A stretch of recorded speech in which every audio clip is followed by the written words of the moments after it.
Buenas noches a todos, todas y todes. Desde la Cátedra UNESCO de Igualdad de Género de la Pontificia Universidad Católica del Perú, les agradecemos por participar de las clases magistrales. Hoy tendremos la tercera y última conferencia titulada Rethinking Trans Politics, Rethinking Trans Theory. A partir de ahora voy a hablar en inglés, pero para todas las personas que quisieran escuchar en español, en el Zoom, en la parte de abajo, hay como un mundo donde dice Translation, y ahí Interpretation, ahí pueden hacer clic y poner en el idioma en el que quieren escuchar. Entonces, si quieren escuchar en español, ponen español y abajo ponen Mute Original Audio. Entonces, de esa manera escuchan solamente al inglés. Good evening, everyone, and thank you for joining us today for the UNESCO Book Lectures. Buenas noches a todos, gracias por unirse y muchas gracias a la profesora Betcher por estar con nosotros por tercera vez. Estamos muy emocionados, agradecidos y privilegiados. Hoy es la tercera conferencia y la última, que es repensar la teoría trans y la política trans. Es profesora de filosofía en la Universidad de California en Los Ángeles. Habla de evil deceivers and make believers, trapped in the wrong theory, resisting trans oppression and resistance. Y está completando la monografía Intimidad e Ilusión. Antes de comenzar, quiero decirles que si tienen preguntas durante la conferencia, escríbanlas en el chat y las voy a leer después de que termine la conferencia. Si prefieren escribirlas en español, no hay problema porque yo las puedo traducir para la profesora Betcher. Entonces, quiero dar la bienvenida a la profesora Betcher y gracias por estar aquí nuevamente. Buenas tardes. I'm going to share a screen and we'll get going. Voy a compartir mi pantalla y comenzamos. Muy bien, como está diciendo Arantxa, esta es la tercera de 3 charlas. Permítanme darles una vista panorámica de las charlas. Vamos a hablar de la opresión de las personas trans. Me he estado centrando sobre todo en lo que he llamado el cumplimiento, imposición o aplicación de la realidad. La vez pasada hablamos mucho del entrelazamiento de las formas múltiples de opresión y hablamos específicamente de la prostitución trans. Y he querido también introducir lo que llamo mi propio marco teórico, pero no pude llegar a eso.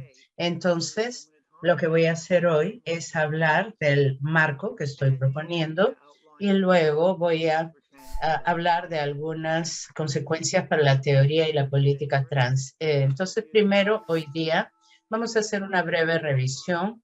Luego voy a delinear la manera en que pienso el asunto y luego voy a hablar de 2 descripciones de las teorías sobre las personas trans. A uno le llamo la descripción como cuerpo equivocado y la otra la descripción como más allá de lo binario. Y luego entraré a lo que llamo la teoría de la descolonización y vamos a hablar de la colonialidad de la intimidad. Vamos a revisar un poco también la prostitución trans, que sigue muy bien a la cuestión de la colonialidad de la intimidad.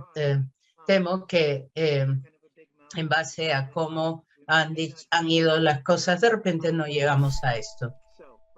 Entonces, primero que nada, la imposición de la realidad. Estas son características importantes. Tenemos una asignación errónea del género. Eso es parte de la imposición de la realidad. Creo que la asignación errónea del género es una noción más amplia que se refiere, y una parte se refiere a la imposición de la realidad. Está dentro de lo que yo llamo el contraste de la apariencia y la realidad, que tiene que ver con el sexo que se presume tener. Hay expresiones como, oh, resulta que era hombre disfrazado de mujer, o resulta que era una mujer en realidad disfrazada de hombre. Esto es el contraste entre apariencia y realidad. Parece ser una cosa y en realidad es otra. Esto constituye un doble vínculo, por un lado, entre pasar como no trans, no decirle a nadie que una es trans, y luego posteriormente será expuesto o expuesta. Posteriormente, en ese caso, se piensa que uno está engañando a alguien, ¿no? O si uno se presenta como trans, luego, digamos, simula un rol, ¿no? Esto ocurre en muchos casos extremos, que me refiero a la verificación genital, en particular los homicidios que están relacionados con la imposición de la realidad. Les cogen los genitales o los exponen virtualmente, y la verificación genital también toma formas verbales cuando alguien hace preguntas eufemísticas o como, ¿has tenido cirugía o no? ¿O qué tienes entre las piernas? ¿No? Otra pregunta. Y finalmente he estado pensando en una forclusión relacional, y es esta idea que podría parecer que si uno aparece como trans puede parecer aceptado, pero en realidad no lo es, porque a la larga otras personas simplemente juegan el juego. Y esto es una variante de la parte del simulador en este doble vínculo entre el impostor y el vinculador, perdón, y el simulador. Digamos, en principio te aceptan y después alguien, por ejemplo, pretende que es cirujano del cerebro, pero en realidad no va a ir a operar a nadie, ¿no? Sería llevar la cosa demasiado lejos. Y lo que vemos en la forclusión relacional es que hay maneras en las que las personas trans se les ve como llevan su simulación demasiado lejos. Entonces la persona que tú pensabas estaba aceptando tu identidad resulta que no acepta tu identidad porque piensa que estás simulando. Voy a saltar un poquito esto. La imposición de la realidad no es la única forma de opresión para los trans, pero sí da forma a mucha opresión cotidiana en la vida de las personas trans. Vamos a hablar de cuestiones teóricas ahora. No requieren ningunos antecedentes, eso es una buena noticia. Esto es una teoría que yo misma he tejido. Es una teoría filosófica, y como teoría filosófica, bueno, no sé cuántos filósofos hay aquí, pero la filosofía le da un giro extraño al pensamiento. Dice, esto es extraño. Entonces, algunas de las cosas que voy a hablar tienen este efecto, y resulta que lo que voy a decirles es interesante, pero también es intuitivo y tiene sentido, y es el marco que uso para entender la imposición de la realidad. Le llamo a esta teoría la teoría de la espacialidad interpersonal. Voy a comenzar explicando algunos de los conceptos de lo que tengo en mente cuando pienso en la espacialidad interpersonal. Es esta idea de que cuando nos vemos unos a otros y accedemos a nosotros sensorialmente, ustedes ahorita me pueden ver, ¿no? Es visualmente, es sensorial visualmente, o también discursivamente a través de las palabras, podemos acceder a otras personas de maneras cercanas, que pueden ser íntimas o distantes. Y la manera en que entiendo esta cercanía o intimidad y la distancia es en términos de límites o fronteras que gobiernan el acceso de unos unas a otros otras, sobre cómo nos miramos, cómo nos hablamos, qué tan lejos nos paramos entre nosotras, si nos tocamos o no nos tocamos. Imaginemos que ustedes están afuera y hay una persona desconocida en la acera del frente.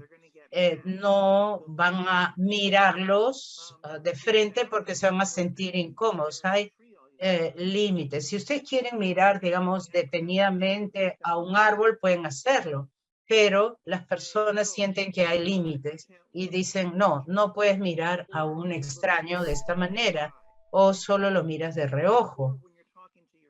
O cuando estás hablando con tus amigos, estás en bueno, hay ciertas áreas en las que no vas a estar mirando. Si le estás hablando a alguien y estás mirando sus genitales, es mala educación, se considera una transgresión, una violación de los límites. Entonces, mi idea para hacer sentido de la espacialidad interpersonal respecto a la cercanía y la distancia es el pensar en estos límites que gobiernan el acceso sensorial y discursivo, que se pueden observar, atravesar o transgredir. Los podemos cruzar si está ok o si no, es una violación.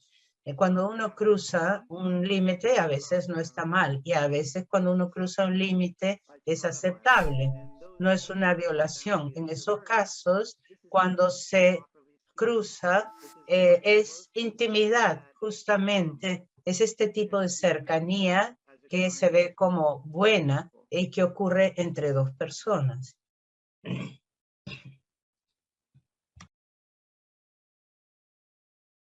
Hopefully that makes some sense. Espero que esto que me esté haciendo entender.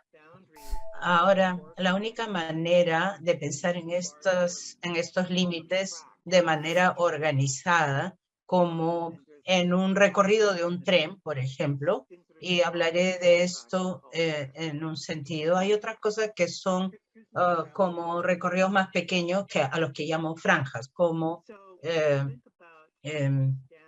mini recorridos. Si pensamos en intimidad estándar heterosexual o sexual, tiende a seguir un cierto patrón prescrito en el que tenemos límites al acceso que están ordenados y que van desde lo menos a lo más serio, a lo más importante o lo que tiene más peso, y también temporalmente. Por ejemplo, primero se cruza este límite, luego tal límite, luego tal otro límite. Les voy a dar algunas ideas específicas. Bueno, puede ser primero se toman de las manos, ahí ya se cruzó un límite. Y luego después lo que ocurre es que hay un beso en la boca. Entonces eso es un acceso sensorial creciente. Y luego después podemos tener tocarse y luego tocarse partes privadas. Estamos cruzando cada vez más límites, ¿no es cierto? Y se progresa en esa línea. Tenemos límites cada vez más serios que se pasan paso a paso. Y por supuesto, en la sexualidad heterosexual hay penetración vaginal con un pene como la última parte del recorrido, por decir. Cuando hablo de estos recorridos, pienso en todos estos límites que se cruzan y comenzamos desde, digamos, lo que tiene menos peso a lo que tiene más peso. Y quizás pueda explicar la noción de una franja, que es parecido a esto del recorrido, pero a ver, la franja es como un recorrido solamente que tiene que ver con el acceso sensorial a un ser. Piénsenlo de esta manera. Hay partes de una persona que está bien, a las que está bien acceder. Por ejemplo, la gente muestra normalmente sus manos y su cara, al menos en las naciones occidentales, ¿no? En otras puede ser diferente, pero esas cosas están expuestas, pero luego tenemos un acceso visual incrementado en que ciertas partes están sujetas a límites.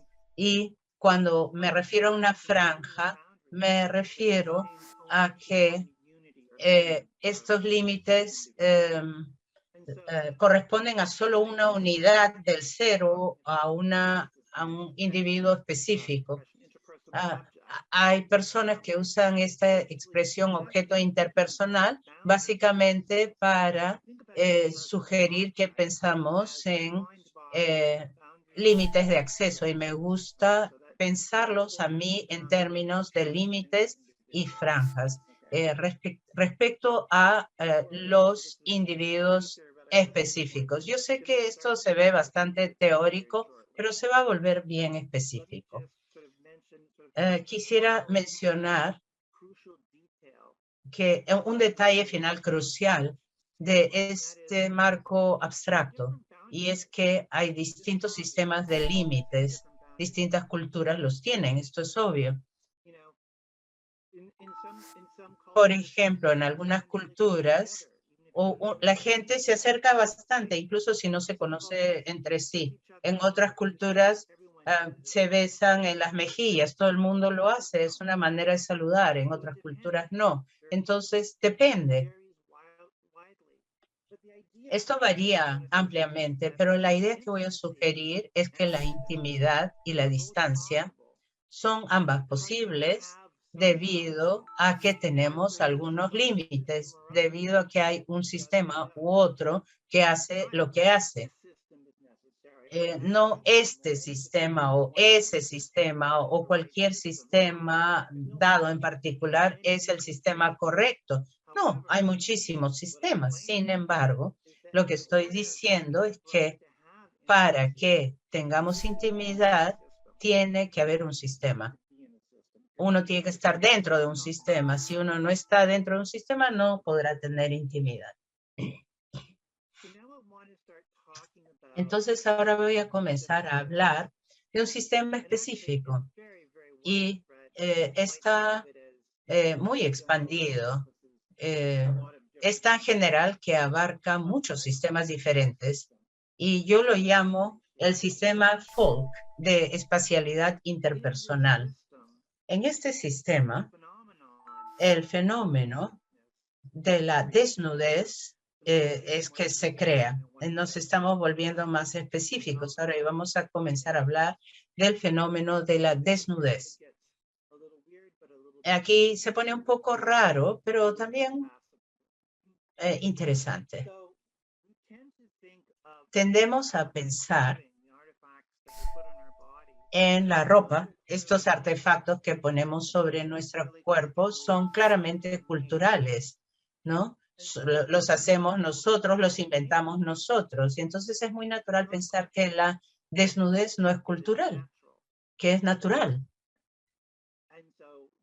Y entonces cuando nace un infante, nace desnudo, ¿no? Y decimos que es natural. Lo que yo quisiera sugerirles es que la desnudez, así como la vestidez, por llamarlo así, son culturales, son instrucciones culturales. Es una construcción moral que se construye a través de uno de estos sistemas de espacialidad interpersonal al que yo llamo sistema FOLC de espacialidad interpersonal. Pensemos en esto. La desnudez como una posibilidad social, tal como ocurre en el mundo real. No podría haber desnudez si no hubiera vestidos o ropa. Si la gente no estuviera vestida la mayor parte del tiempo, no sería posible, digamos, estar desnudo, porque no importaría, ¿no? Sería lo habitual. Si alguien, por ejemplo, está desnudo en un lugar público, se considera que es una violación de la privacidad o indecencia. Es un fenómeno moral, entonces, que se hace posible debido a la práctica cultural de vestirnos de manera sistemática. Sin la práctica de vestirnos, este fenómeno sociomoral de la desnudez no existiría. Yo creo que esta es una idea filosófica interesante y un poco extraña. Entonces, cuando pienso en esto, distingo entre dos formas de apariencia, la apariencia convencional y la apariencia íntima. Y en el sistema folk de espacialidad interpersonal, la vestidez, voy a llamarlo así, es la apariencia convencional y la desnudez es la apariencia íntima. Si no pensamos en una y otra cosa cuando interactuamos en un contexto como este, ni siquiera lo pensamos. Se presume que nos vestimos, ¿no? Que estamos vestidos. Ni siquiera lo pensamos. Se toma como algo dado. Entonces, muchas veces, la mayoría de tiempo no pensamos en todas estas cosas. Si solo pensamos en la apariencia convencional, específicamente como la vestidez, esto es un contraste con la desnudez y ahora pensamos en la desnudez como un concepto porque la desnudez invoca esto. Entonces, si pensamos en la apariencia convencional, es como la estándar, la que se toma por dada, y la apariencia íntima es la que se vuelve relevante en momentos particulares de intimidad. Espero que esto sea relativamente claro. Entonces, he dicho esto ya, es simplemente un recordatorio. Tanto la apariencia convencional como la íntima son culturales.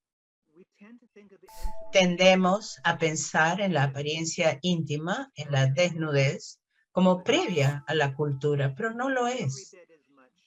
Es tan cultural como la apariencia convencional y veo estas cosas muy relacionadas, interconectadas, relacionadas dialécticamente, le dan sentido la una a la otra. No se puede tener vestidez sin desnudez, no se puede tener desnudez sin vestidez. Y juntas constituyen las apariencias de las personas en el sistema folk. ¿Ok? Entonces,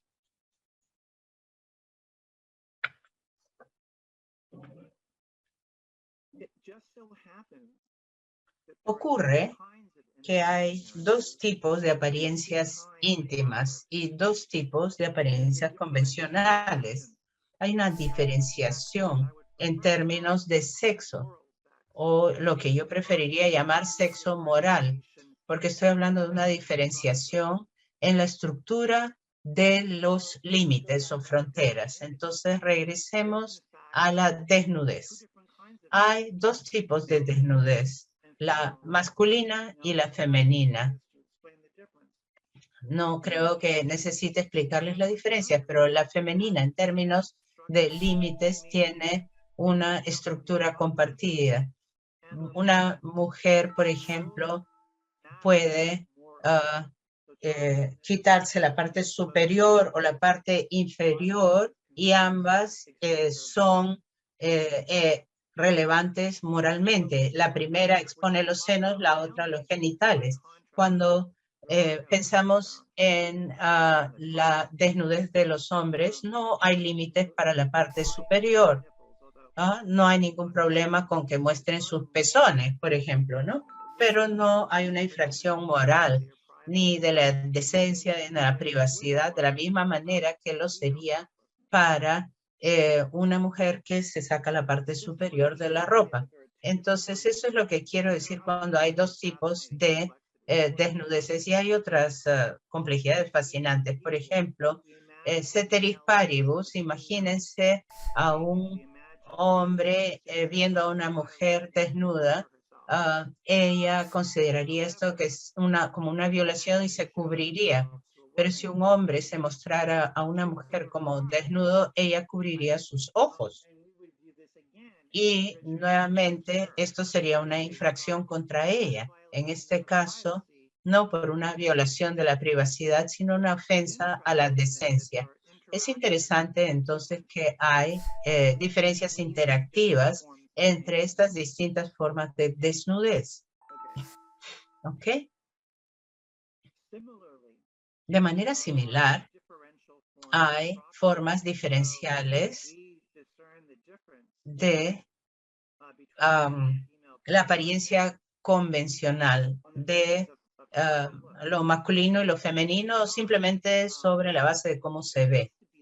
Y además, tiende a ser el caso, ceteris paribus, que la apariencia convencional de las mujeres implica una exposición mayor del cuerpo que la de los hombres. Por ejemplo, se ven los hombres, los muslos, las piernas, etcétera, que no se ven de la misma manera en la apariencia convencional de los hombres.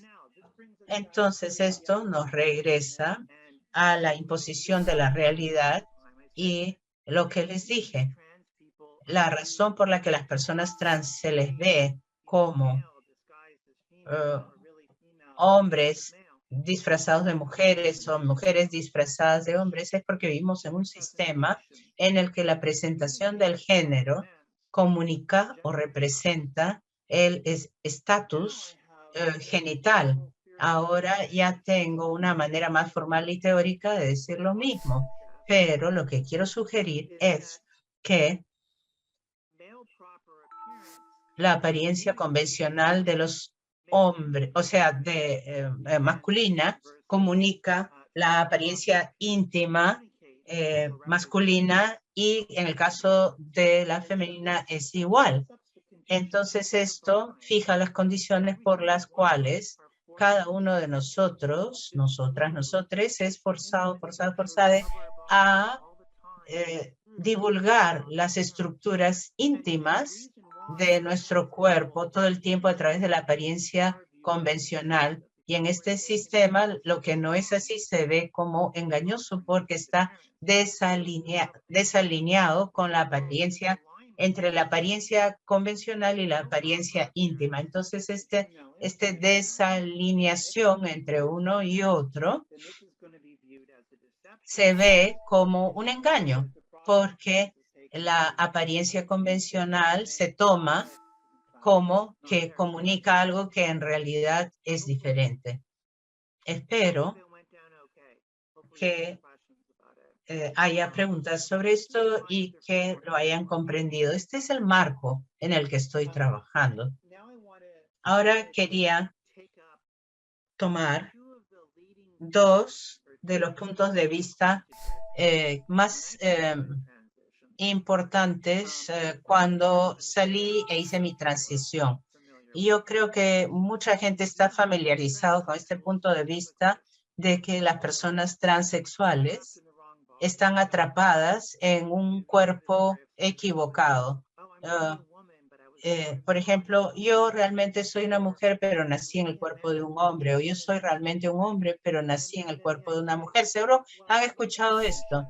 Y la idea entonces es que transicionamos para no estar ya atrapados en el cuerpo erróneo, donde hay una disforia del género. Esta es una descripción que no es una teoría es una teoría política de la opresión y de la resistencia trans, pero es en parte una teoría de la disforia transgénero que explica esta incongruencia que nos lleva hacia la transición. Y específicamente lo que dice es que hay una incongruencia entre este sentido interno del ser, de mí mismo, y del cuerpo externo o material. Entonces, me pongo hormonas y procedimientos quirúrgicos para que el cuerpo externo esté alineado con este sentido interno del ser. Hay muchas versiones de esta descripción como del cuerpo erróneo, pero hay una que dice que este sentido interno de una misma es innato, que uno nace con ese sentido interno de una misma como femenina, incluso si tiene un cuerpo masculino y viceversa. Y una de las razones por las cuales este llamado al sentido interno del ser como innato es importante, es porque les permite a las personas trans validar y justificar su decir que son mujeres u hombres. Yo soy de verdad mujer porque eso es lo que yo siento desde el nacimiento, y yo soy en realidad hombre porque es lo que en realidad siento desde el nacimiento. Yo creo que esto no funciona. El justificar las cosas así creo que no funciona, pero no voy a centrarme en esto. Yo creo que las personas trans simplemente tienen que validar sus identidades porque sí. Pero veo esto como problemático porque básicamente se centra solo en el cuerpo. Se centra solamente en lo que yo llamaría la apariencia íntima y no se centra en la apariencia convencional y tiene que enfocarse en el cuerpo, que es naturalmente desnudo, supuestamente, solamente para decir que este sentido interno de una misma es innato, porque si comenzamos a hablar de la apariencia cultural, si comenzamos a pensar así, el sentido interno del tipo de ropa que usas no puede ser innato, porque en algunas culturas ni siquiera tienen ropa, ¿no? Al menos si lo pensamos así.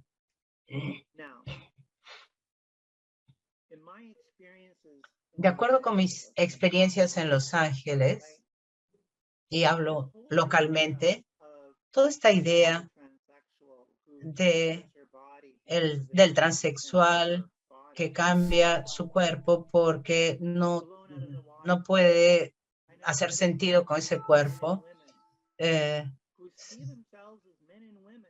Estos trans que son hombres o mujeres y no cambian su cuerpo, solo cambian un poquito nomás, siguen siendo trans y lo que es más importante para ellos, ellas, es su apariencia convencional y sienten disforia sobre su apariencia convencional. Entonces, quiero decir que hay algo que no va bien con este recuento de la disforia trans porque se enfoca solo en el cuerpo. Y tenemos que enfocarnos más bien, según esto, en la apariencia íntima, porque si pensamos en los procedimientos médicos que por los que pasan algunas personas trans, son precisamente los diseñados para cambiar las partes privadas que son a las que se tiene acceso íntima. Por ejemplo, se aumentan los senos, se reconstruyen los genitales. Todas estas cosas son cambios en la apariencia íntima de las personas. Y lo que yo quiero decir es que tenemos que ir más allá de la apariencia íntima, tenemos que ir a la apariencia íntima y convencional. Entonces, no podemos pensar en este sentido interno del ser como innato, porque todo esto es cultural. Ahora, no voy a ir más allá en esto, porque esto invita a la pregunta, entonces, ¿qué es lo que causa la disforia? Bueno, yo tengo mis puntos de vista. Pueden preguntarme durante las preguntas y respuestas. Que baste el que diga que pienso en la disforia en términos de la relación entre la opresión trans y la resistencia trans. Y veo la disforia trans como una forma de resistencia a un sistema opresor.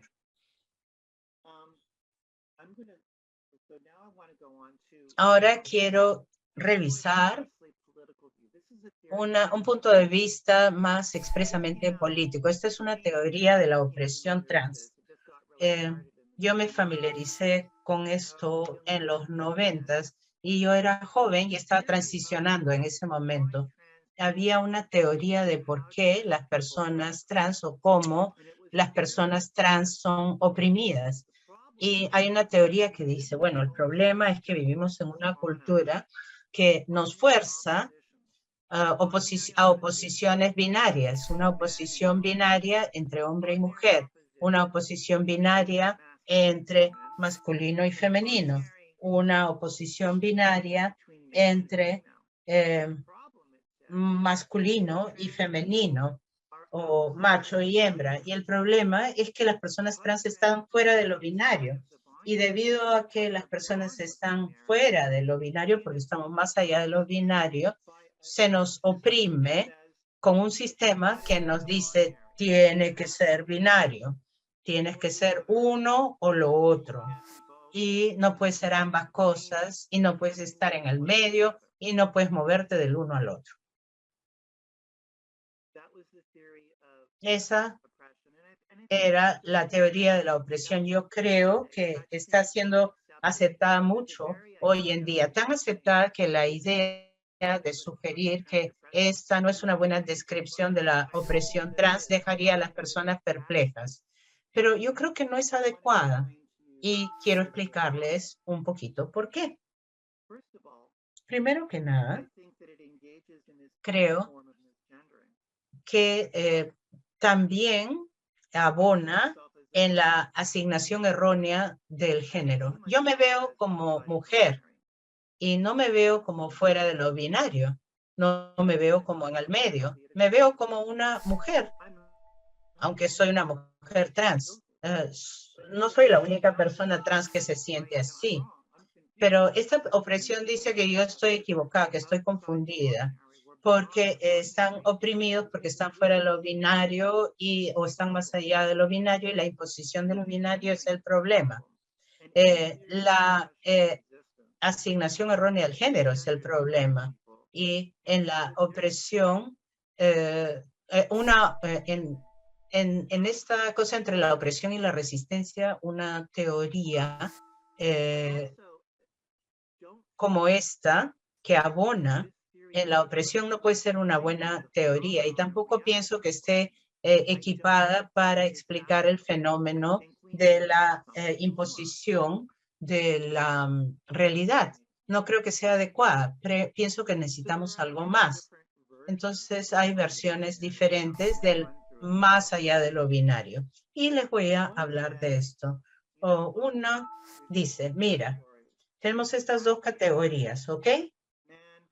Hombre, mujer.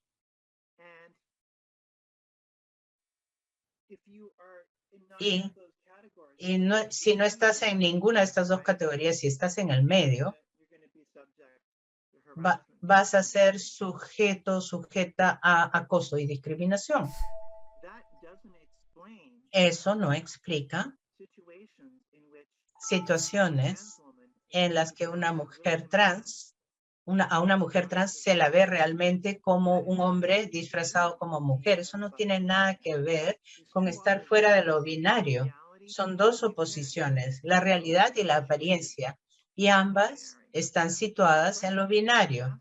La pregunta que tenemos que hacernos es cómo explicamos este contraste entre apariencia y realidad. Ya saben que mi respuesta es porque es una relación representacional entre la apariencia convencional y la íntima, y esto lo explica, pero el decir simplemente que tienen dos categorías, eso no explica nada, y el hecho de que haya una más allá de lo binario tampoco explica nada. No voy a ver todas las variantes diferentes de este recuento de más allá de lo binario. Hay distintas versiones de esto y si quieren podemos conversarlo en las preguntas y respuestas. Lo último que yo voy a decir sobre esto es que no solamente no da cuenta de la imposición de la realidad, sino que cae presa de esta imposición de la realidad desde el lado del simulador, perdón, desde el lado del vínculo del simulador. Los heterosexuales dicen que los trans tienen que declararlo, tienen que salir del closet, etcétera, sino cómo se puede tener una visión política al respecto. El problema es que cuando haces eso, como lo he mostrado, termina siendo visto como un simulador. El mejor escenario es que pareciera que la gente te está aceptando, ¿no? Parece que la gente te acepta. ¿Ya? Justamente lo que dije al inicio de esta charla, la forclusión relacional, por ejemplo, nos impide ir demasiado lejos. Esto va a sugerir que lo que parecía ser aceptación no era aceptación en absoluto. Por estas razones, por la asignación errónea del género, por la imposición de la realidad, por el hecho de que caemos presa de esto, no creo que esta sea una buena teoría. Quiero ser clara, creo que es parte de eso. Pienso que es cierto, particularmente que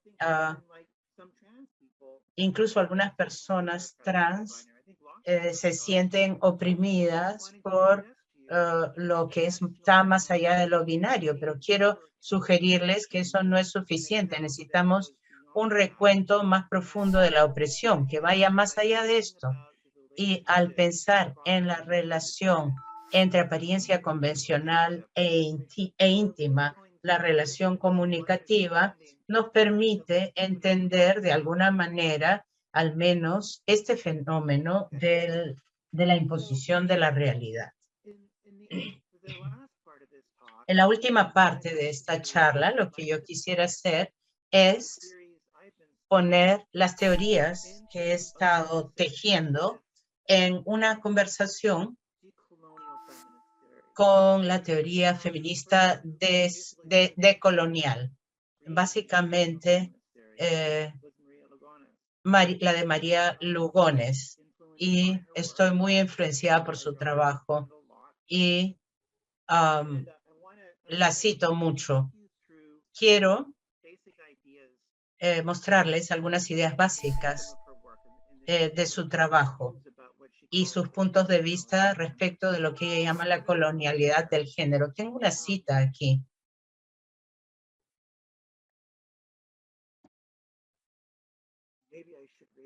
Quizás debería leerla, no sé.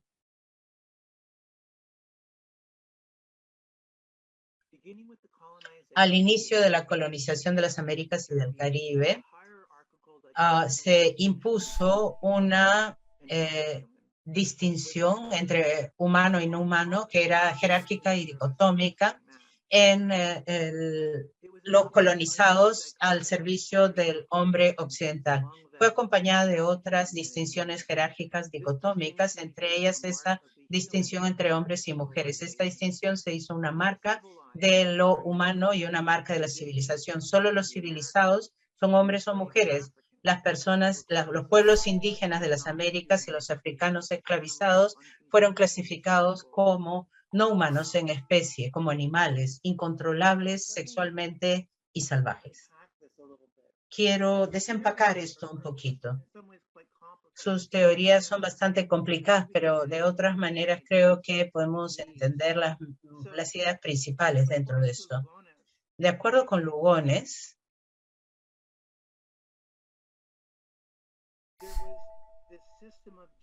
teníamos el sistema de género impuesto por los europeos sobre todos los demás. Aquí tenemos un problema. Tienes este sistema de géneros que se fuerza a todo el mundo y que destruye su manera de vida, la perturba y los trae a esta manera de vida con género. Y es importante ver que dice que hay un lado ligero y un lado iluminado y un lado oscuro del género. Y con eso dice que no es como cuando se impuso el sistema del género en los pueblos indígenas de las Américas y los esclavos africanos, que simplemente los pusieron dentro del sistema de género. No, los posicionaron de manera diferente en él. Se les veía como bestias, no como hombres, no como mujeres por completo. Eran salvajes, sexualmente promiscuos, esas cosas. Y lo que está diciendo Lugones es que esa es la manera en la que se posicionó como no humanos o precivilizados a los pueblos indígenas y a los africanos esclavos. Eran como fuera del género o antes del género. El género era una marca de la civilización. Y aquí ella casa la idea de, por un lado, esta distinción entre la civilización y la mejora cultural versus el salvaje. Esto está claramente presente en la ideología colonial y lo relaciona al género ella. Dice las maneras en las que se veía a las personas como salvajes, específicamente en términos de género, una posición previa al género y maneras de ser civilizado. Civilizado, ya sea como hombre o como mujer. Creo que no he sido tan clara, pero ojalá que lo hayan entendido. Una de las cosas que quería mencionarles es que Lugones fue crítica de la teoría y política transgénero. Ella no ha sido amigable ni a la primera descripción ni a la segunda de las que he explicado, la que habla del cuerpo erróneo.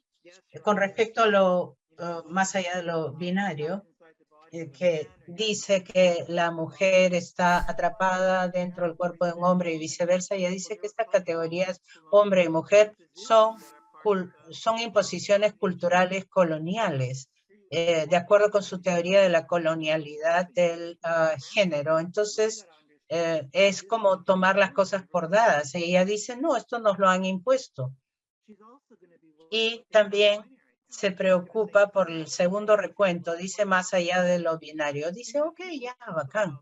La gente va a hablar de lo binario y va a hablar de cómo hay un sistema binario en Europa y que se impone a todas las demás. Ese punto, Lugones nos dice, están dejando fuera algo importante. Es como si la gente fuera verdaderamente vista como binaria y lo que ocurre a lo largo es que cualquiera que sea indígena, americano o africano no se ve de esa manera. Se les ve como precivilizados, se les ve como no muy diferenciados, como no totalmente heterosexuales. Las mujeres no son tan femeninas, sin embargo, son activas sexualmente y agresivas, con toda esta tipificación racista. Entonces nos dice que si nos centramos solo en lo binario, estamos dejando toda la cuestión racial y racista de esta ideología. Entonces, quiero sugerir ¿a dónde voy con esto? En términos de la apariencia convencional e íntima, como el sistema de intimidad. Aquí yo creo que estamos parecidas con Lugones en su línea de pensamiento, porque se impuso durante la colonización esta diferencia entre apariencia convencional y apariencia íntima. Aquí tenemos una cita de Aaron Watson sobre Australia. Los aborígenes no usaban ropa, y si leen esto, pueden ver que el colonizador trae la ropa a Australia a través del uso de la fuerza, la violación y la violencia, y los obligó a entrar en su mundo del vestido y cubrir el cuerpo desnudo, forzando a los ancestros a ser otros de los que eran los colonizadores no aplicaron la ley, más bien impusieron el robo y la tiranía entre la ley, por encima de la ley indígena, sus tierras y pueblos. Y así fueron forzados fuera de la desnudez y los sacaron de su vida tal como era. Y lo que yo pienso es que estas personas no tenían la desnudez como la tenían los europeos. Esta desnudez de los europeos se introdujo.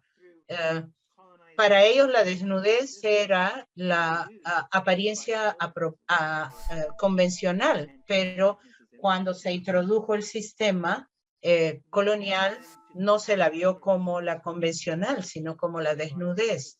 Y no solamente hay aquí un sistema de género que se impone a otra gente, sino que hay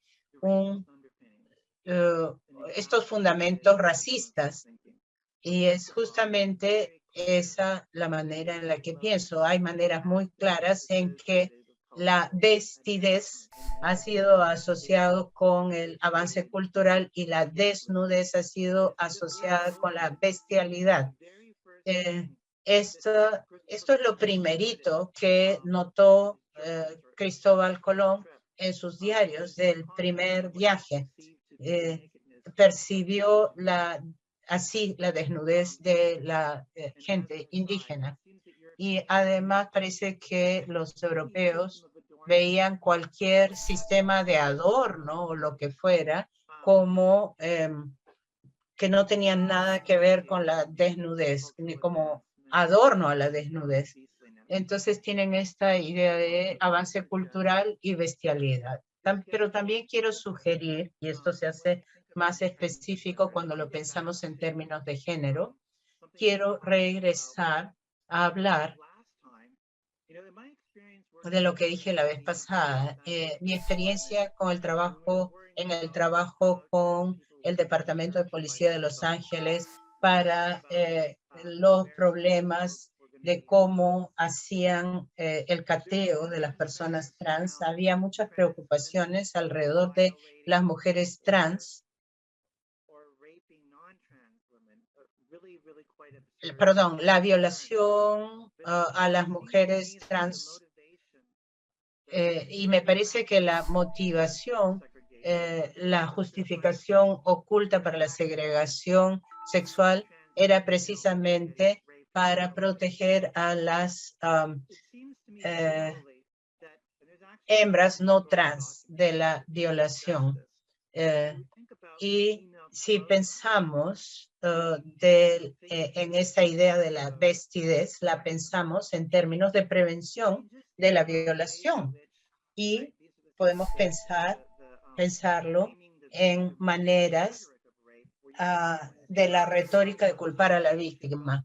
Dice, ay, mira, se le veía tan provocadora, se mostraba tanta piel, no usaba mucha ropa, evidentemente la violaron. Ellos la pudieron y no pudieron controlar, la vieron, no pudieron controlarse y la violaron. Esta es toda la retórica misógina. Y esto implica un deseo natural poderoso de los machos, hombres, de tener sexo y usan el cuerpo femenino como un estímulo y la ropa como una suerte de prevención de la violación. Pero ahora piensen en esto precisamente en términos de las representaciones racistas del género de los indígenas americanos y de los africanos esclavizados. Cuando se les ve como parecidos a los animales es precisamente porque son como violadores animales o como una mujer a la que no le importa si la violan o no. Que son agresivas sexualmente y que no les importa ningún pudor.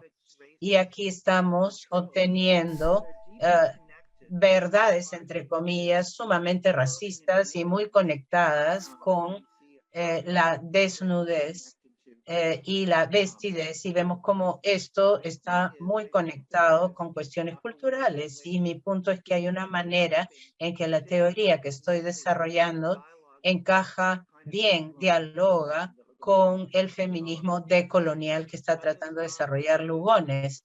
Yo voy a parar con esta cita. Sí, en un artículo de Deborah Miranda, El exterminio de los Loyas, es de un padre, un sacerdote palú. Entre las mujeres indígenas que siempre trabajaban separadamente y sin mezclarse con los hombres, había una que por la ropa decorosamente vestida y por sus adornos, su manera de sentarse, etcétera, tenía toda la apariencia de una mujer, pero juzgando por la cara y la ausencia de senos, a pesar de que tenía la edad, se concluyó que debía ser un hombre, pero siempre pasaba por ser mujer y siempre iba con las mujeres y no estaba con los hombres.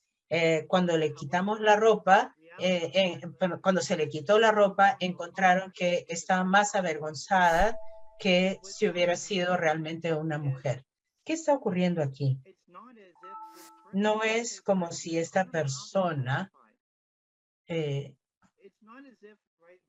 no sé cómo identificarla, no la veían como parte de su sistema europeo, pero para ellos la apariencia convencional representa la apariencia íntima. Entonces, parece mujer, pero ¿es de verdad una mujer? No sé realmente cómo la categorizamos, pero se impone aquí la categoría.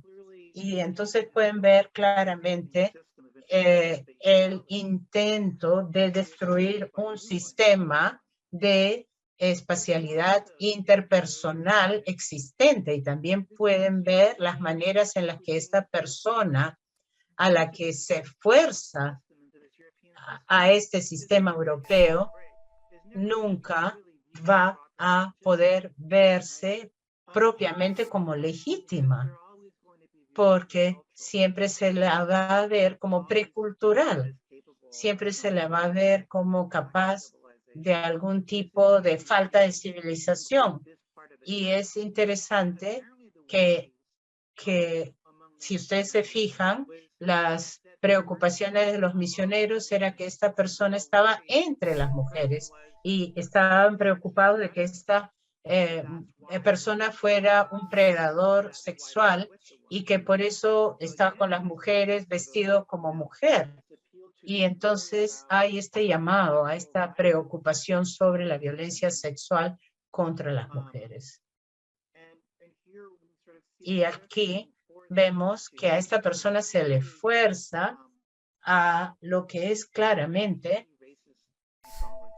una mitología sumamente racista.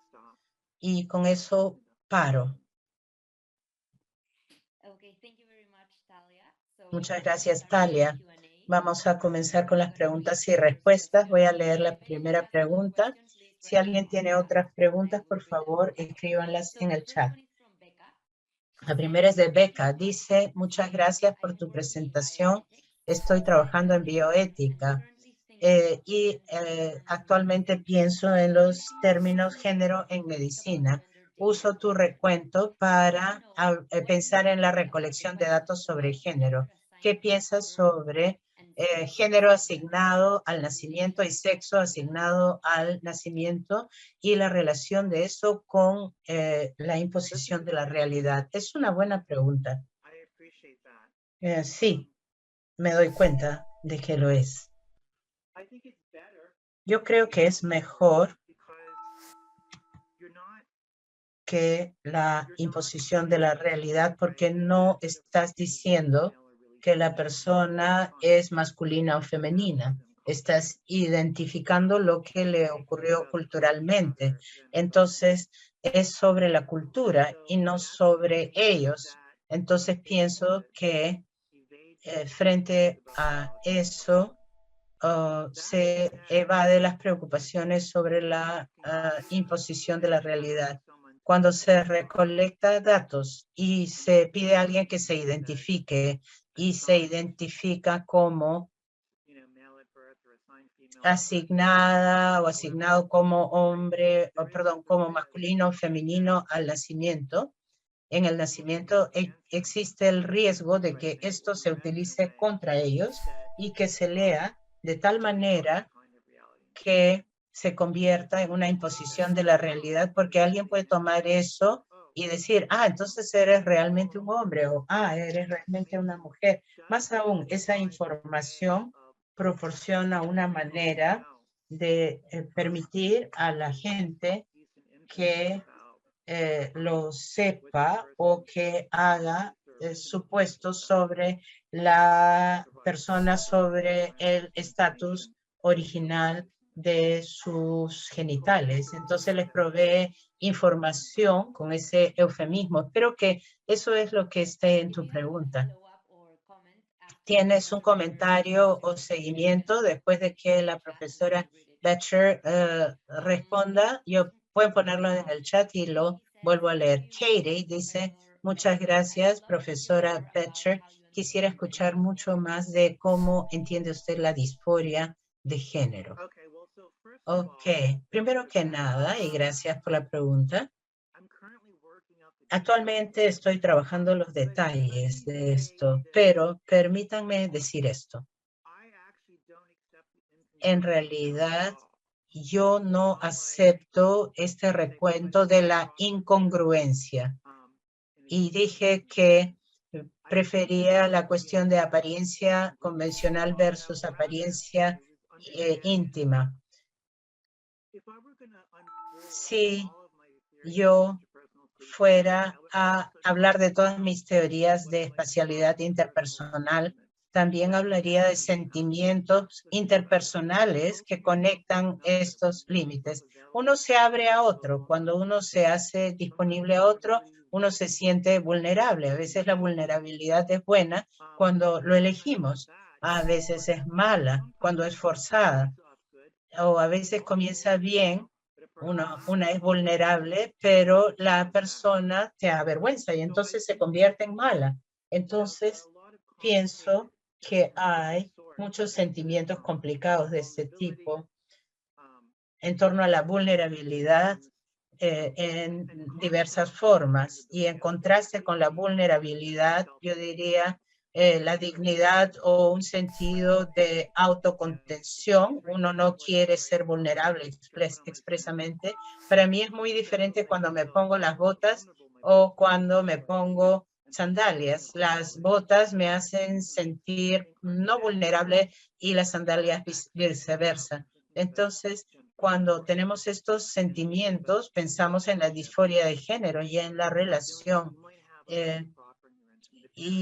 en la apariencia convencional e íntima, porque justamente esas son las cosas que están inmersas en esto. Entonces pensemos en maneras en las que la manera en que uno responde a las cosas en la cultura general no se supone que es la manera en la que debieras estar respondiendo. De repente tienes un sentido de vulnerabilidad cuando se supone que no tendrías que tenerlo.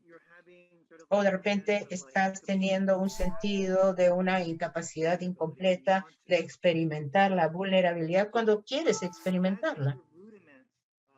Esos son los rudimentos de entender la disforia. Pero esto es muy amplio y uno tiene que ser mucho más específico. Voy a parar ahí, yo creo. Espero que esto ayude un poquito. Ok. Katie dice gracias y también quería leer que Becca dice sí, exactamente, muchas gracias. Estaba pensando incluso que el sexo es un contrato social y que está cerca de su noción a la imposición de la realidad. Antes de ir a las preguntas de Manuel, yo quería preguntarte un poco más sobre la disforia de género, porque específicamente en términos de los niños, antes, cuando hablaste de la disforia, dijiste que era una forma de resistencia al sistema opresor. y dijeron, me pueden preguntar más en las preguntas y respuestas. Y entonces, ¿cómo entiende eso en términos de la disforia de género en los niños? No sé. Depende de la edad de los niños, primero que nada. Yo pienso que hay casos probablemente en que no haya una resistencia involucrada, simplemente tiene que ver con los sentimientos interpersonales, como qué cosa se siente ok para mí y qué cosa no, simplemente. Pero sí quisiera señalar que desde una edad muy temprana tenemos esto de la desnudez y la vestidez, ¿no es cierto? Y los límites interpersonales. Y se aprende esto desde una edad muy temprana. Desde una edad muy temprana pueden experimentar vergüenza o todo tipo de cosas como esas.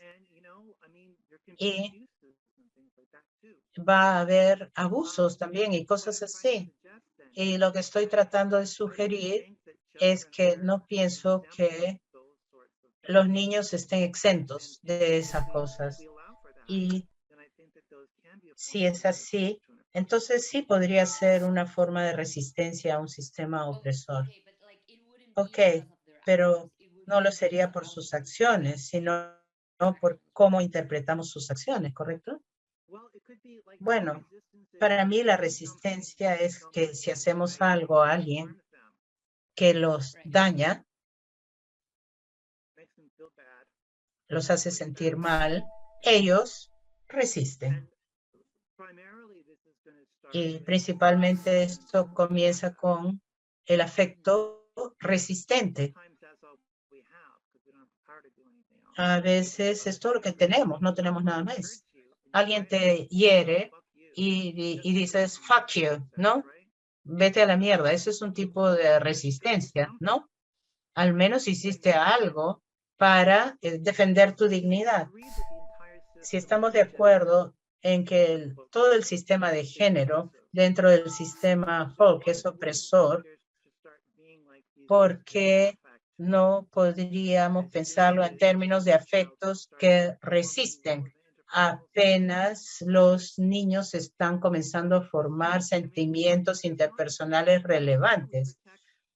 Es cierto que protegemos a los niños de intimidad sexual hasta que sean mayores, es de esperar, pero esta idea de los límites y qué cosa está ok en mirarse, tocarse, etcétera, ocurre bien temprano, ¿no?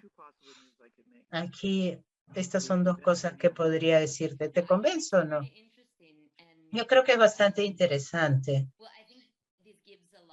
Yo creo que da mucho para seguir en otro debate, pero yo estaba pensando en que cuando son realmente pequeños, quizás la siguiente pregunta que alguien haría es, ok, pero ¿qué cosa hace que un chico de 8 años o 6 años experimente esta disforia en vez de otro niño? Bueno, 6 años es bastante. Yo pensé que estabas pensando en más joven.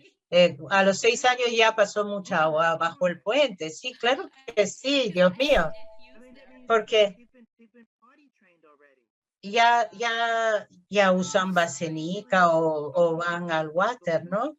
Y ahí hay límites. A ver, lo que yo te describo no es darte el algoritmo exacto de lo que va a ocurrir exactamente, porque pienso que estas cosas son muy sutiles, pero todo lo que tengo que hacer, en vez de desarrollar una teoría general y decir que el cuerpo esté o no involucrado, podemos tener una disposición particular de ser en ciertas maneras, pero lo que yo no pienso es que va a haber un sentido interno del género de uno. Esto requiere implicaría que el género es universal y no lo es desde mi punto de vista, sino que es cultural. Lo que puede ser universal es la vulnerabilidad, la dignidad, y en esos casos quizás las propensidades a ser más vulnerable puede ser innata, cuando no hay nada que ver con el género, con eso. Yo no digo que el cuerpo no contribuye a esto. Lo que estoy diciendo es que estoy en contra de la idea de que hay esta idea del género relacionada al ser. Bueno, yo estaba pensando porque tengo estos sobrinos que tienen 9 años. Su mamá es profesora de educación primaria y a veces conversamos de esto porque ha tenido 2 casos de niños que experimentan disforia. Entonces yo estaba pensando en distintas historias que he escuchado y por eso te quería empujar un poquito en esto. Yo creo que a los 8 o 9 años, ya para entonces, sí, yo creo que es más interesante cuando hablamos de 3 o 4. Ahí es un poco más desafiante.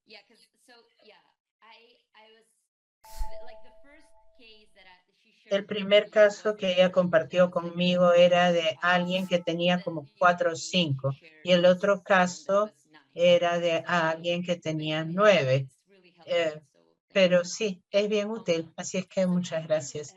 Entonces ahora voy a leer la pregunta de Manuel Abelardo. Él dice, desde el punto de vista de Lugones, está preguntando, ¿no?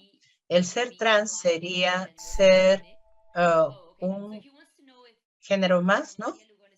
Desde el punto de vista de María Lugones, ser trans sería como ser un tercer género u otro género. Sin embargo, ¿cómo modificaría esto el sistema capitalista de género? Primero que nada, lo que Lugones diría es que si vemos a los indígenas americanos que parecieran como un tercer género, es decir, como el individuo Tahoya, y se describe esto como género, uno se pregunta qué estamos describiendo ahí. Lo estamos describiendo como género y lo estamos enmarcando de una manera particular. Y ella dice, cuando hablo del género, hablo de lo que sale del modelo eurocentrado. Y no lo llama nada, lo llama género, nada más. No sería género per se, ¿no?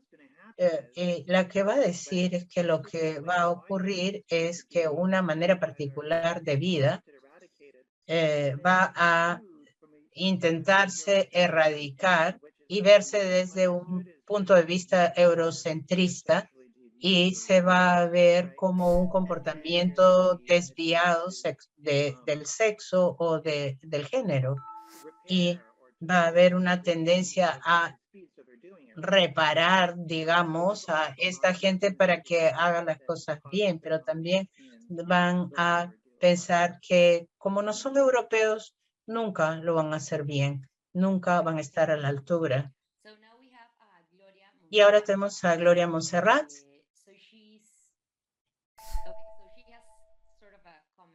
Ella tiene un comentario. Dice, qué interesante su propuesta. Me hace reflexionar mucho y me parece que desde esa perspectiva, cualquiera que no se adapte al sistema de género dicotómico y jerárquico podría vivir la experiencia trans incluso como una experiencia cis cruzada. En términos de racialización, también se nos podría percibir como impostores y esto, ¿cómo podría entenderse en términos de feminizar el cuerpo de alguna otra persona? No entiendo lo último, pero sí, creo que el comentario es muy rico.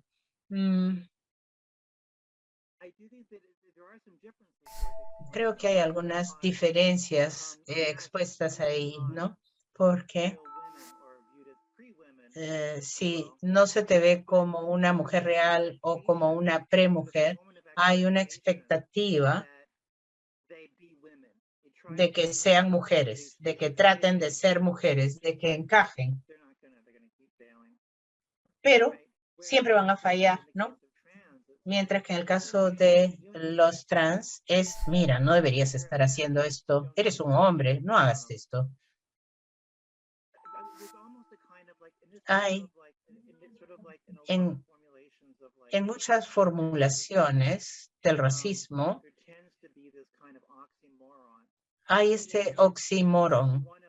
Encaja, sé uno de nosotros, pero nunca vas a ser realmente uno de nosotros. Encaja, sé realmente como nosotros, pero siempre vas a ser inadecuado. Yo creo que esa característica es importante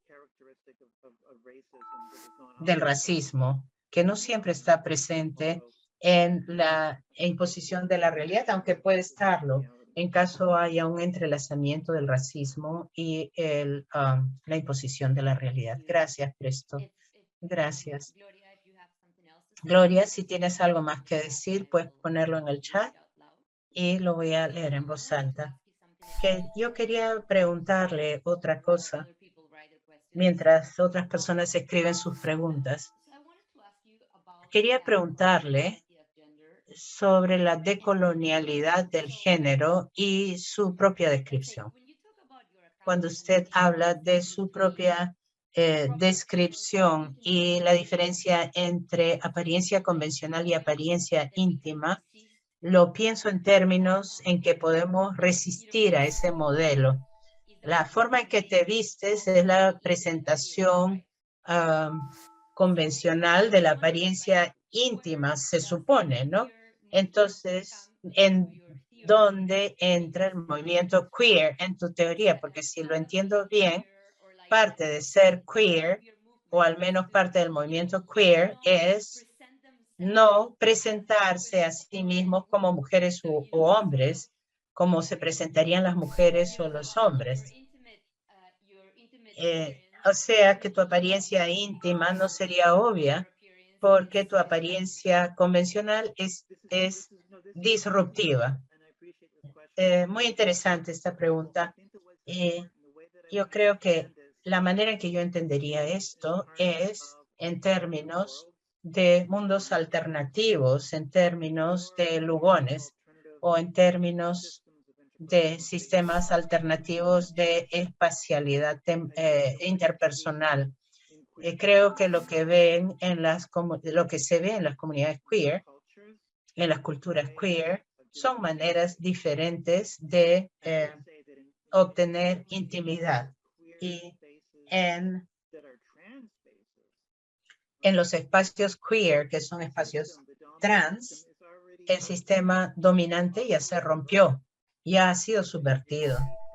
No hay necesidad de, en los mundos trans con los que estoy familiarizada, vemos la apariencia convencional que no te dice nada sobre su apariencia íntima y eso no hace que sean unos mentirosos, simplemente son, es su apariencia convencional. Si quieres saber sobre su apariencia íntima, bueno, pues ponte íntimo con él o ella. Entonces, son formas diferentes de ver la cultura. Yo estaba pensando como una suerte de mecanismo en la cultura general. A ver, quizás aquí entre la diferencia entre la expresión de género y la presentación de género, desafortunadamente. Porque si lo que tienes en mente como gente queer, creo que te refieres a la expresión de género, una mujer que se presenta de verdad masculinamente o un hombre que se presenta de verdad femeninamente, ¿no? O quizás no necesariamente eso, hay gente un poco más andrógina también, ¿no? Bueno, para mí, sin embargo, porque yo estoy enfocada en la presentación del género, en el caso de la mujer masculina, a ella se le lee todavía como mujer. Y concluimos de todas maneras que tiene una apariencia íntima a partir de eso. El hombre puede ser femenino, pero se concluye que es un hombre y entonces su apariencia convencional coincidiría en el fondo con la íntima. La que es andrógina, ves a la persona y de verdad no sabes, genuinamente no sabes. Yo no le llamaría a eso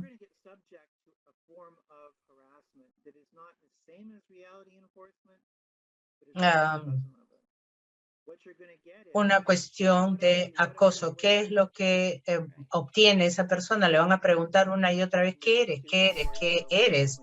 Y eso es una actitud igual a que está entre tus piernas y puede estar sujeta a violencia y a una verificación genital. Entonces aquí no es que tengas que responder por mentir, sino por no proveer información en absoluto. Y supongo que lo puedes ver como una forma de resistencia, pero todo lo que le va a ocurrir en la cultura general es que a estas personas las van a acosar y las van a torturar. Si quieres resistencia apropiada, tienes que estar en un sistema alternativo. Entonces, la cuestión sería cómo cambiar el sistema, ¿no? Una diferencia muy diferente tiene que ver con la política, muy influenciada por las cosas que he dicho. Entiendo la pragmática del asunto. Nos pasamos tanto de nuestro tiempo pensando en cómo vamos a cambiar el sistema general, en cómo vamos a convencer a la gente trans que me ame y que sea simpática conmigo. ¿Cómo voy a convencer a estas personas que paren? Y yo tengo una visión muy pesimista. Creo que no se puede hacer. Para cambiar la transfobia, hay que cambiar la homofobia, hay que cambiar el sexismo, hay que cambiar el racismo, hay que decolonizar por completo el sistema y eso no va a ocurrir pronto. Yo soy más fan de construir coaliciones con otra gente que a la que también se le acosa y se le oprime, porque pienso que si comenzamos a ser amigos bajo el radar, somos más de nosotros que el resto de ellos, ¿no? Yo creo que el asalto directo de tratar de hacerte cambiar de forma de pensar o de tratar de cambiar el sistema, no sé, soy pesimista al respecto. Gracias. Yo creo que mi humor cambia con las noticias cada día. Bueno, a ver, déjenme ver. Tengo una pregunta. Es de Eduardo y pregunta, la desnudez está construida socialmente, por cierto. ¿Qué es lo que quiere decir como desnudez como moral? Gracias por esa pregunta. Voy a regresar a esta idea de la espacialidad interpersonal y de esta idea de las fronteras o límites. Pensamos que en los límites hay situaciones en que está ok cruzarlos y hay situaciones en que no está bien cruzarlos, hay violación. Esa es una noción moral. Yo entiendo la desnudez como estructurada por los límites. Si piensas en la diferencia entre la desnudez entre hombres y las mujeres, tenemos una estructura en niveles, hay límites en los pezones, en los genitales, etcétera. Están construidos socialmente, pero también morales, porque son límites morales. Sí, ok, gracias. todos los que han hecho preguntas, si quieren decir algo más, hacer un seguimiento, muy buenas preguntas realmente. Las ponen en el chat y yo las leo en voz alta. Yo quería hacer un seguimiento sobre esta cuestión de la desnudez, porque hay ciertas culturas, como lo has dicho antes, en la que estar desnudo es parte de la cultura. En la selva tropical en el Perú, por ejemplo, diría que el sistema colonial y la construcción del sistema colonial de la desnudez alienta la violencia sexual. Sí, sí, diría eso. No he desarrollado el punto aquí, pero yo diría que el sistema colonial erotiza la violencia sexual. ¿Podría darnos un poquito más de detalles sobre eso? Yo creo que erotiza darle límites a la gente y luego violarlos. Yo creo que si piensas en el tratamiento, no soy la primera en que menciona este punto, pero sí en términos de mi propia teoría. En los Estados Unidos tienes hombres y mujeres negros desnudos en subasta. Tienes hombres blancos que tienen esclavos y piensan que pueden violar y esclavizar a las mujeres negras con impunidad. ¿Cuál es el erotismo que subyace a eso? ¿Cuál es el contenido erótico? Yo sugiero que lo que subyace es este deseo de violar, de exponer, de decirte, mira, acá están tus límites y yo te expongo delante de todos. No puedo decir mucho más que eso ahora. Yo creo que no puedo desarrollarlo muy bien, pero es esta idea del porno shopping, esta idea de erotizar a los americanos, a los indígenas americanos o a los africanos esclavizados como precivilizados sin límites, o ser previos a los límites y todo eso. Y disculpa que no estoy siendo tan clara. No, está bien, sí, es útil. A veces tengo la impresión, cuando conversamos de la teoría decolonial, que el sexismo y la violencia viene con este sistema de hombres, mujeres, impuesto por el sistema colonial. Pero dirías que antes de eso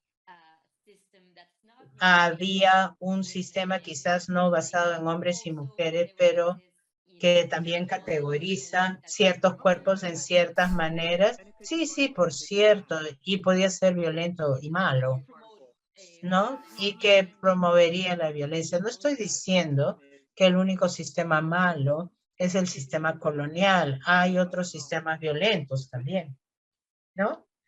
Podría ser. Es solo que el sistema colonial ha tenido una influencia tan global. Sí, claro. Sí, simplemente tenía curiosidad sobre eso. Quería sugerir quizás, porque todavía tenemos un poco de tiempo y sé que hay gente que está interesada en la parte del trabajo sexual, si pudieras regresar a la parte de trabajo sexual en tu presentación, sí puedo tratar de hacerlo. Y creo que es porque no tengo preguntas, ¿no? Lo que pasa es que la última vez había tanta gente interesada en la parte del trabajo sexual de tu presentación. Sí, con todo gusto. Sí, yo creo que eso sería muy útil. Entonces, voy a revisar esto de nuevo, pero hablando con Aranza después de la última charla fue interesante porque ella compartía una serie de actitudes en el Perú sobre cómo era la prostitución en el Perú. Y yo estaba pensándolo desde mi perspectiva de Estados Unidos, y es interesante porque en los Estados Unidos ahora, en los círculos feministas o trans, se debe decir trabajo sexual y no prostitución, y uno debe ser pro trabajo sexual. Es trabajo como cualquier otro, ¿no? Y siempre tengo mucho cuidado porque en realidad yo no me siento tan bien al respecto. Tengo puntos de vista más negativos que a veces me tengo que callar. Y lo gracioso es que cuando estaba hablando con Aranza, y como lo que Aranza me explicaba, hay más bien la tendencia en el Perú de decir, no, no está ok. La prostitución no está bien, no es algo a lo que se le debería dar la bienvenida. Y encuentro que eso es interesante. Yo me siento un poco más libre de decir lo que pienso sobre eso. Entonces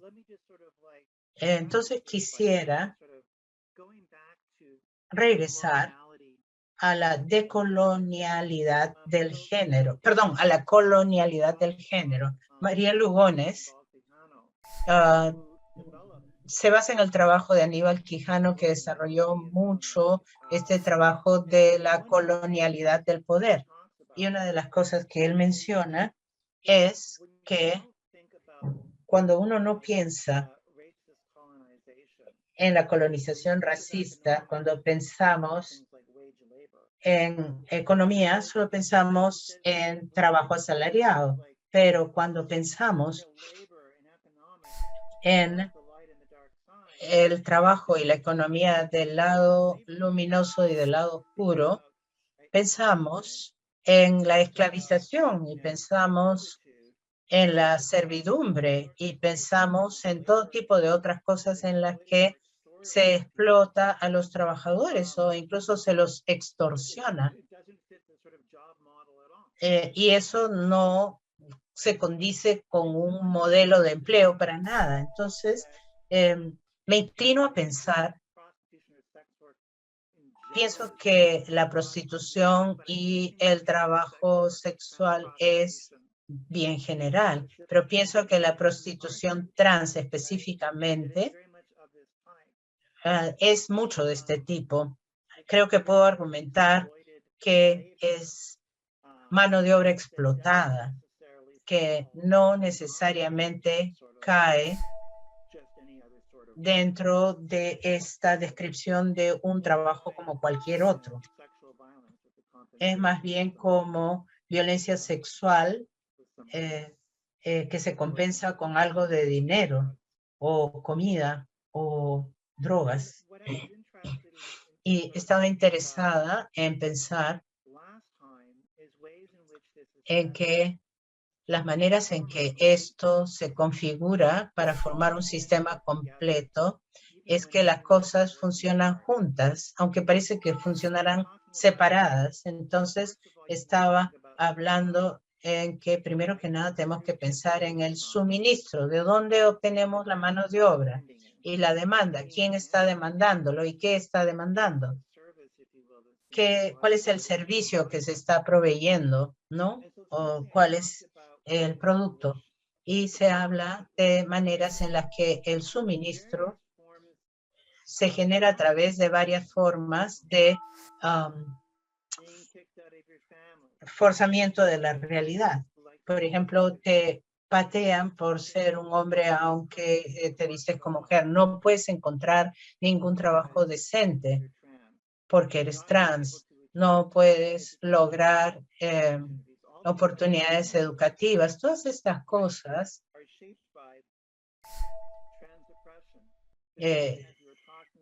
son a causa de la opresión trans.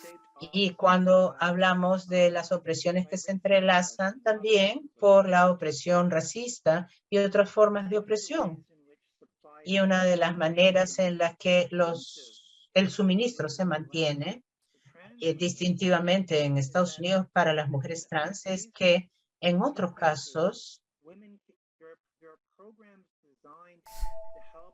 hay programas diseñados para ayudar a las mujeres a salirse del trabajo sexual, encontrar otras formas de hacer dinero, encontrar maneras de curarse.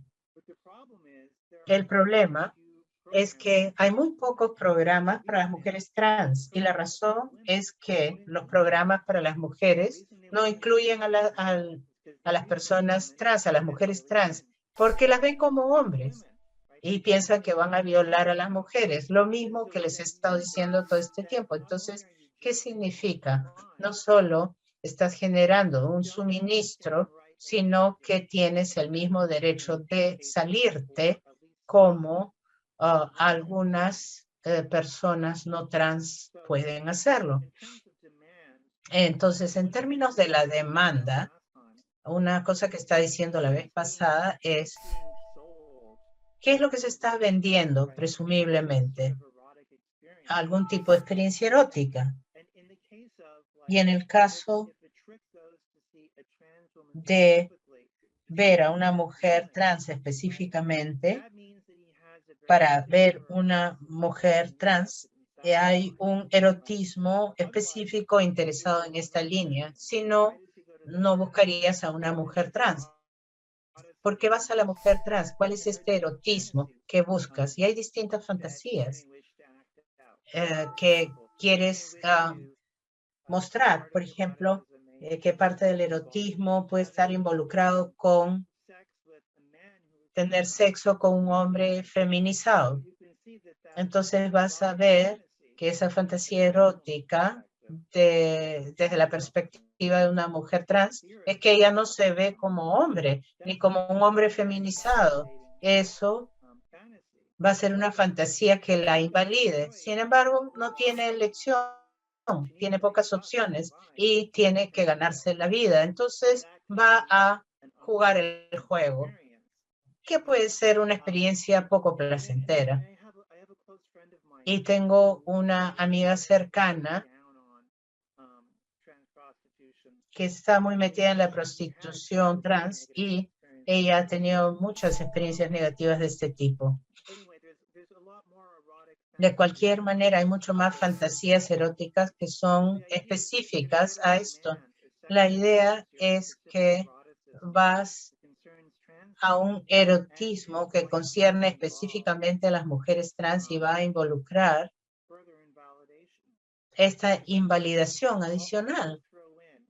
Y también ahora que hemos hablado de los límites y de la espacialidad interpersonal y de todas estas cosas, yo diría que una de las cosas que se contrata es el derecho al acceso a las prostitutas, a la apariencia íntima de las prostitutas, ya sea visualmente, tocándolas, a través de la conducta sexual, como quiera que ésta sea. Todo eso se ha, digamos, se ha contratado. Ustedes pueden decirse que eso no es algo que por lo que uno puede hacer un contrato, pero incluso si uno lo pudiera, hay situaciones en las que a las mujeres trans se les mete en esto y no tienen recurso para nada más. Hay muy pocas otras opciones. Y esto se acerca mucho a una violación sexual. No tienes elección. Para sobrevivir, tienes que permitir el acceso a tu apariencia íntima. Y, de hecho, se constituye como un tipo de violación. Entonces, funciona como un sistema. Mientras tanto, tienes estas fuerzas que están creando la economía sexual de oferta y demanda. Al mismo tiempo, vivimos en una sociedad en que la sociedad trata de eliminar la prostitución. Y a menudo estas fuerzas que quieren eliminar la prostitución no son las que ayuden a las prostitutas, sino que hacen la vida peor a las prostitutas. No están interesados en ayudarlas.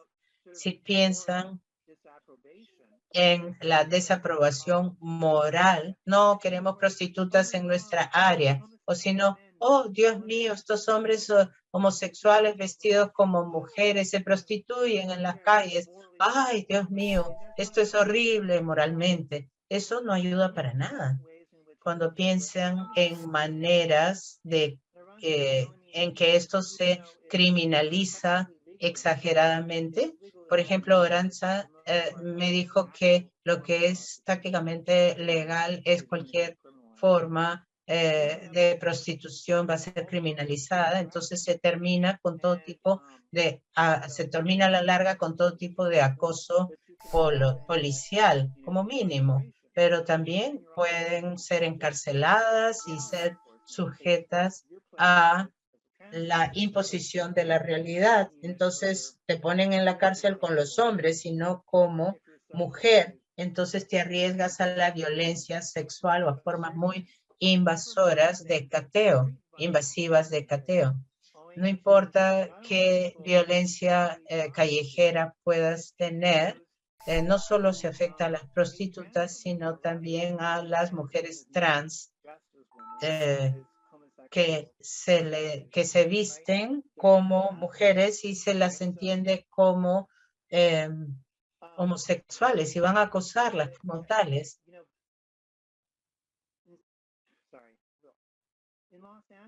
En Los Ángeles,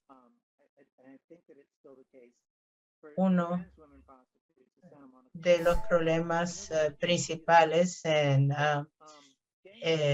para las mujeres trans era que los traficantes de drogas le tiraban con pistolas de agua, orina y pintura a las mujeres. Cuando son mujeres trans que trabajan como trabajadoras sexuales en la calle, están sujetas a todo tipo de acoso y violencia.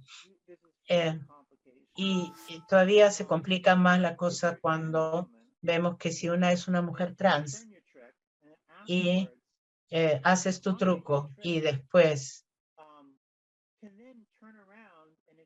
te volteas y tu cliente te acusa de haberlo engañado, diciéndote, ay, yo no sabía que eras hombre, y te sujeta a violencia o a todo tipo de problemas. Entonces, he delineado una serie de cosas ahora que son obstáculos para las prostitutas trans. Les hace la vida más difícil. Pero lo que quiero decir es que no veo las fuerzas que crean la prostitución y las fuerzas que prohíben la prostitución como opuestas entre sí. Pienso más bien que trabajan conjuntamente. Porque si lo piensan, realmente no hay ningún esfuerzo de deshacerse de la prostitución. Tendríamos que cambiar la sociedad. Tendríamos que darle oportunidades reales a las mujeres trans para poder deshacerse de muchas formas de la transfobia. También eso no va a suceder. Las llevamos, digamos, las tiramos a las calles o las obligamos a estar en las calles. Es todo lo que hay. Todas estas fuerzas a la larga que mitigan, digamos, la prostitución trans. Yo argumentaría que meramente sirven para desestabilizar a la mujer trans que entra en la prostitución, porque si ella no es estable, si no tiene un lugar estable donde pueda trabajar, si teme por su vida constantemente, nunca va a estar en la posición de salirse de la prostitución, o si se queda, de construirse como una suerte de empresaria y cobrar más. Mínimamente lo que pienso que hacen estas cosas que se supone quieren eliminar la prostitución, no la eliminan, sino que la hacen más difícil y impiden el empoderamiento de las prostitutas. Tenemos a Rosa Mercedes que dice en el chat que en el Perú las personas trans, no las trabajadoras sexuales trans, sino que se viola, roba, abandona, desnuda en lugares lejanos a las personas trans, no solo a las prostitutas. Yo creo que ella quería hacer este comentario para hacer notar que esto ocurría también con todas las personas trans. Sí, es igual en Estados Unidos, estoy de acuerdo, y en todo el mundo. Yo no quería decir que este bullying ocurre solamente con las mujeres trans que hacen trabajo sexual, pero sí les diría esto, son más vulnerables. Si se te fuerza a estar en la calle visiblemente como trans todas las noches, no tienes ninguna protección para sobrevivir. Estás en un área bien identificada de prostitución trans y eres particularmente vulnerable. Estoy totalmente de acuerdo contigo, pero pienso que todo el punto de esto que estamos diciendo es justamente ver la vulnerabilidad de las personas trans. Todas las personas trans son vulnerables en un grado u otro, pero si vemos el entrelazamiento de varias opresiones, hay sistemas que crean precariedades y vulnerabilidades en particular. Y cuando hablamos de la prostitución trans, del trabajo sexual, es así. Eso es lo que les he estado mostrando. Sí, estamos de acuerdo y aprecio su punto de vista. Gracias, Rosa. No sé si quieres decir algo más, puedes ponerlo en el chat. Tenemos una pregunta más y yo también quería mencionar algo muy rápido que tiene que ver con lo que mencionó Rosa. Como el Perú es un país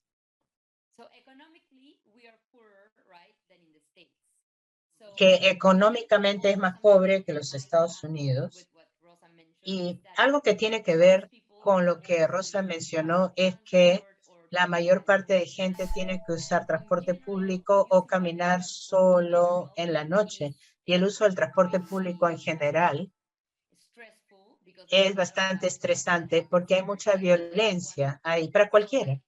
Y entonces es incluso peor si eres parte de la comunidad LGBTIQ o si eres trans. Sí, entiendo perfectamente. Si estás en un país más pobre, un área más pobre, va a ser más difícil para ti ser trans, por todas las razones que has mencionado. Sí, ok. Eduardo tiene una pregunta. Dice, ¿hay evidencia empírica de que la legalización de que el trabajo sexual reduce la violencia sexual contra las personas trans? Parece intuitivo, pero no sé si hay datos sobre este tema. No sé si hay datos sobre eso o no. Probablemente quizás haya datos más generalmente sobre la descriminalización o la legalización de la prostitución en general. Pero yo diría que hay distintos modelos de legalización. No todos son iguales. Y también hay distintas maneras de criminalizar. Podemos decir ninguna ley. Todo el mundo puede hacer lo que quiera y descriminalizar todo. Eso va a crear una situación. Pero si tú lo haces, no sé cuál será el caso en el Perú, en el que hay ciertas personas que tienen un certificado que les permiten hacer trabajo sexual o algo así, vas a tener un mercado negro donde todo ocurre, de nuevo, con las mismas vulnerabilidades. Entonces, Mi respuesta a tu pregunta es no sé, pero pienso que hay distintas formas de legalización y de entender las distintas formas con distintos resultados. Yo añadiría también las condiciones en las que se ejerce el trabajo sexual. De repente estoy siendo muy positiva, pero digamos si el gobierno proporciona ciertas condiciones, no sé si ocurriría, pero yo creo que las condiciones también son importantes porque, por ejemplo, algunos de los trabajadores sexuales trans que he entrevistado tienen solo un cuartito pequeño donde viven y llevan a los clientes a su cuarto porque no tienen otro lugar donde puedan hacer su trabajo sexual. Entonces es más invasivo a sus vidas, ¿no? Cómo pones límites personales, ahí sí. Y también cuando se hacen violentos, es difícil votarlos y luego regresan. Entonces, pienso en las condiciones necesarias para poder tener trabajo sexual legal. No solo legalizarlo, sino también dar ciertas condiciones. Sí, tienes toda la razón. Rosa quería decir algo más. Ella quería compartir algo. Ella dice que tenemos que luchar por una ley de identidad de género, pero la COVID-19 ha evidenciado la vulnerabilidad y el abandono del gobierno. En el Perú, la cosa es que ha habido muchos colectivos y activistas trans. Es un tema muy importante ahora, sí. Y lo he mencionado antes, sí. Es un asunto bastante importante y ellos han estado luchando y tratando de hacer que el gobierno saque esta ley, que sería la de identidad de género, para que las personas trans puedan cambiar sus nombres y su sexo en su documento de identidad. Y por la COVID esto lo empujaron. Entonces Rosa quería simplemente gritarlo para que la gente lo escuche. Sí, hay que luchar por eso, es realmente importante. Sí, tenemos una pregunta de Marilyn Gutiérrez. Ella quiere saber cuál es su opinión sobre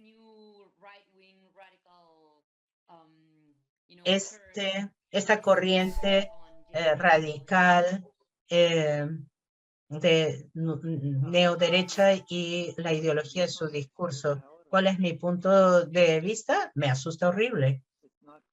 Me asusta horriblemente, no es buena.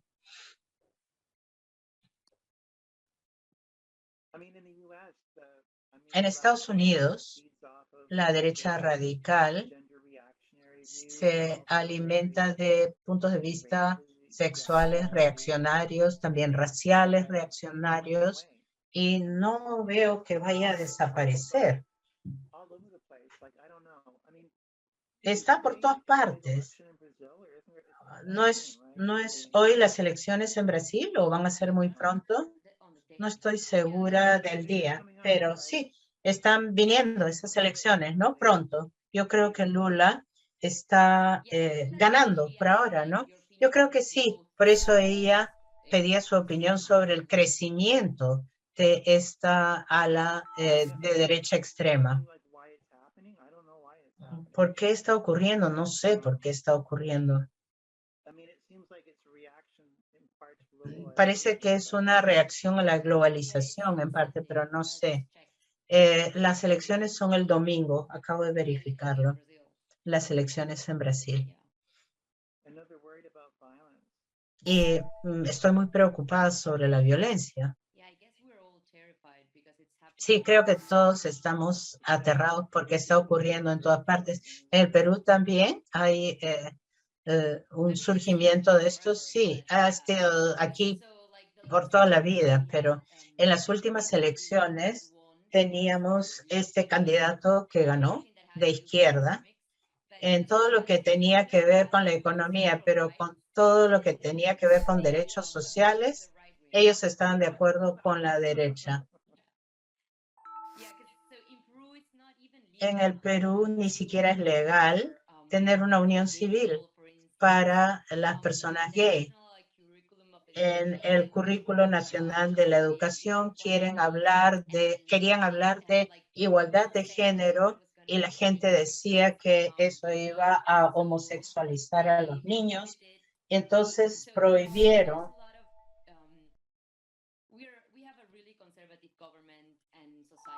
esto. Tenemos una sociedad y un gobierno muy conservador en muchas áreas. Es muy complicado en un país como nosotros porque incluso la izquierda está de acuerdo con la derecha en lo que se refiere a los derechos sociales. El hecho de que estemos conversando esto con usted ahora es ya una forma de resistencia. Sí, sí, por cierto, exactamente. Bueno, ya son las 8 y quería decir primero que nada, muchísimas gracias a todos por estar aquí, todos, todas y todes, por sus preguntas, por escucharnos, por los que han participado en más de una sesión.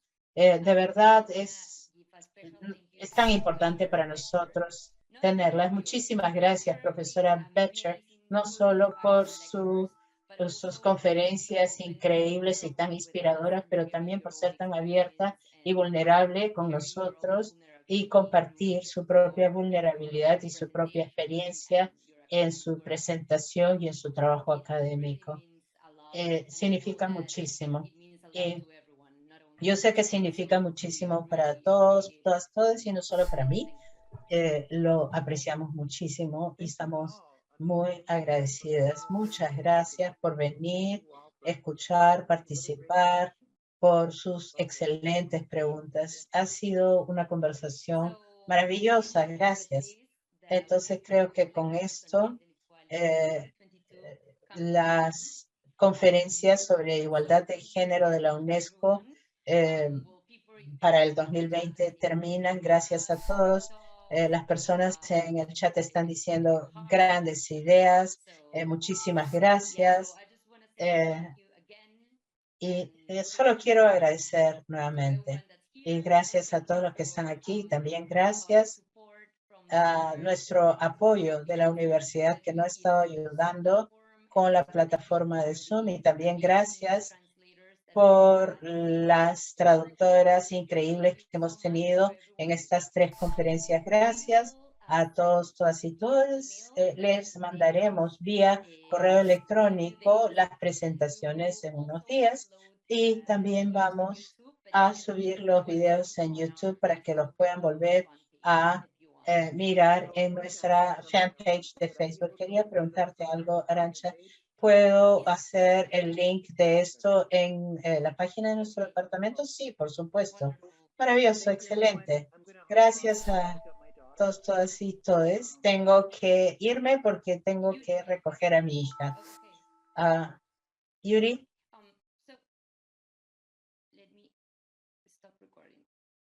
Okay, yeah, I wanted to make sure that he stopped recording. Oh, okay. So I wanted to ask you if you wanted to like decompress or, comment something.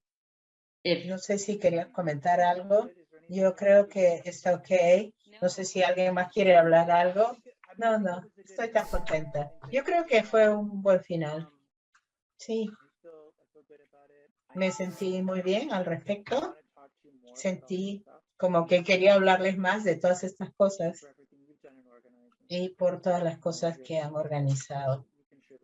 Y también todos los pensamientos con los que han aportado. Muchas gracias por eso. No tienes que agradecerme. Lo he dicho más de una vez, pero ha sido realmente un honor y un privilegio. Entonces, te voy a mandar un correo electrónico la próxima semana. Muchísimas gracias de nuevo. Gracias, Arantxa. Hablaremos pronto.